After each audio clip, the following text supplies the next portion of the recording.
How did we get to a point where EVs are considered liberal? Well, conflict attracts viewers and readers and generates ad revenue. The media have created the impression that EVs are liberal. We know EVs are not partisan. EVs provide benefits for both environmentalists and proponents of big business. Take a look at the images here. That's President George W. Bush promoting hydrogen fuel for transportation. In the bottom picture, that's President Obama sitting in his Chevy Volt plug-in hybrid electric vehicle. That photograph was my first notice that there was a problem. As soon as that photograph came out, conservative pundit Rush Limbaugh started saying that the Chevy Volt would just burst into flames for no reason, and that you could only drive 40 miles before you had to stop and charge overnight. These were both misinformation for partisan reasons. What this causes is something called cognitive dissonance. When you hear something that goes against everything you know, you experience cognitive dissonance. Think of it as a feeling you get hearing fingernails on a chalkboard or a wrong note in a musical performance.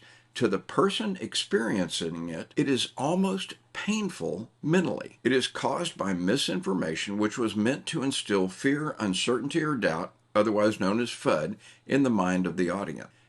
Here are a few examples of disinformation campaigns that I've seen on social media. The first one will be put out by promoters of tar sands oil field, and they will say that the example on the left is a tar sands field, when actually that's the example on the right. The example on the left is a bitumen steam extraction site where steam is pumped underground to pull up bitumen, which is used for treating things like telephone poles.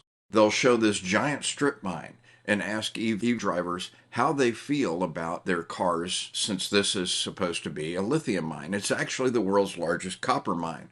The same thing happens with this strip mine. They'll claim it's a lithium mine, but it's actually the Mirny mine, a Russian diamond mine, which is located in Siberia. Now, we are salespeople, whether we like it or not, and salespeople are trained to persuade. Those of us who want to persuade others must become better salespeople. Salespeople are taught basic ways to diffuse cognitive dissonance in order to persuade. You align with the other person's viewpoint. You speak the other person's language. You learn from your mistakes. To win, don't try to win. Let go of your ego. Let them discover the truths for themselves, guided by you. So let's talk about these.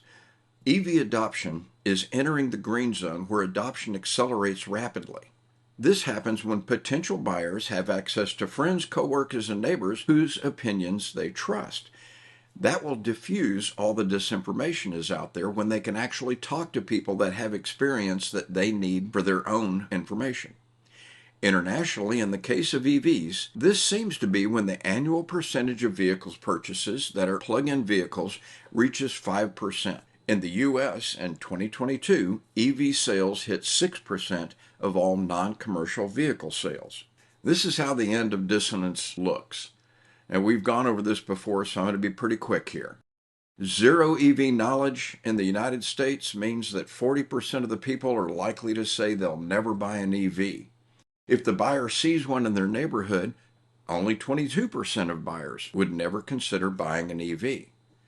If the buyer knows someone that has an EV, only 17% of them will never consider buying an EV. That's exactly what we're talking about, the importance of that 5% of sales. It gives us a 1 in 20 chance that someone around us has an EV and we can ask them questions about it. Now, if the buyer has ridden in an EV just a few times, only 10% of buyers would never consider buying an EV. Our goal is to get them in an EV so that they can not only diffuse the cognitive dissonance by hearing the opinions of others, but they can learn firsthand. And then finally, if the buyer has actually driven an EV just a few times, the resistance, pun intended, to EVs drops to only 4%. Those 4% aren't stupid. Some have needs not yet addressed by EVs, such as heavy-duty, long-distance towing on a regular basis, and some cannot change due to cognitive dissonance. Don't argue with them. Actually agreeing with them lends credibility to everything else you say. Now, how do we get there? Well, we start to act like salespeople. We strive to win the deal, not the argument. We are turning a supertanker. Changes are going to be gradual and have been gradual up to this point, but they are going to accelerate as we all become more effective at what we do.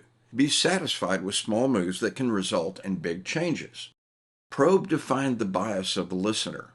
And you do this by not asking yes or no questions. Instead of saying, "Do you like electric vehicles?" which is yes or no answer, ask, "How do you think an EV would fit into your life?" That will cause them to actually tell you what they think rather than just ending the discussion with a single word yes or no. Align to the answers to those questions. Become their ally. And what I mean that is don't just disagree. That's embarrassing or considered aggressive to the other person. Agree first by saying something like, "You know, I used to think the same thing, but what I discovered through personal experience," and continue on from there. That way, they will realize that there's no reason for them to be embarrassed for having a wrong understanding, that you felt the same way. Speak the listener's language. And by that I mean if they use phrases like "I think," they're analytical, or "I feel," they're emotional, and they are telling you what sways their opinion. Mirror those same words in your responses back to them. Prove by providing experiences instead of talking points. Remember the resistance graphs I showed you earlier. Personal experience is the best persuader. Use the methods I mentioned to get them to that next step of finding out for themselves. Now, liberals like things like reducing carbon emissions, preventing the worst aspects of global climate change, preventing wars fought over access of oil, making it possible to fuel vehicles with renewable energy, improving health of Americans. Conservatives like national security. See the Department of Defense statements about climate change. They like energy independence. Remind them of things like the OPEC embargoes back in the 70s, wars in Iraq and Ukraine. They like not being under the thumb of foreign powers. Again, remind them of things that we've had to suffer under oil, like OPEC. Russia now invading Ukraine and how they're using oil and gas to blackmail Europe. China and its growing influence in the world. And extremists. Making the Strategic Petroleum Reserve truly strategic and nonpartisan. Everyone likes bringing jobs back to the U.S. Mention things like the Inflation Reduction Act, the CHIPS Act, and you can easily find statistics on factories that are being announced all over the United States driven by these pieces of legislation. Everyone likes saving money, so talk about the low maintenance costs you've experienced and the high MPGE.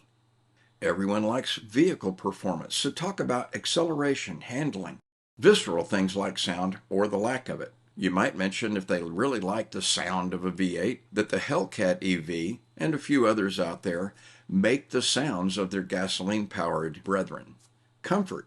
Everybody likes smooth ride. They also are worried about staying warm or being cooled in hot summer days, so you want to talk about your personal experience with that.